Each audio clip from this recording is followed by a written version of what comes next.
Bismillah. Necha grammga to'ladingiz? Necha grammga to'ladingiz? 2 grammga 2 grammga qancha to'ladingiz? 600. 600 rubl. 2 grammga 600. 2 grammga 600 rubl. Qanashar aviy kompaniyasi. Do'stlar, assalomu alaykum. O'zbek Qanashar aviy kompaniyasida Ro'shnoyda 5 kilo deyilgan, 5 kilo to'langizlar iltimos. Chunki 200 grammga 600 rubl to'ladi. 200 grammga 600 rubl to'ladi.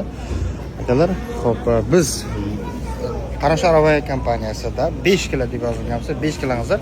Misol Uzbekistan Airways boshqa aviy kompaniyalarda grammga pul olmaydi. Bitta Qanashar aviy kompaniyasi oladi. Bu pravilasi ularni o'zlari. Tashkilotchilar shunga biletni olinayotganda o'shanga подтвердить qilasizlar. O'shanga nima deydi? O'sha qonuniga bo'ysunasizlar. Boshqa ilojlaringiz yo'q. Ularning aviy kassasi bilet olgan bizdan boramiz. Biz 5 kilo ushna deganmiz. Ravna 5 kilo qilmay 5 kilo 200 ga 600 rubl oladi. 200 grammga. Ularning aviy kassasidan so'rab biletlarni olaverasizlar. Bizakini bo'lsa akalarimiz bemalol o'tkazib qo'yamiz aeroportda, Pulkoda.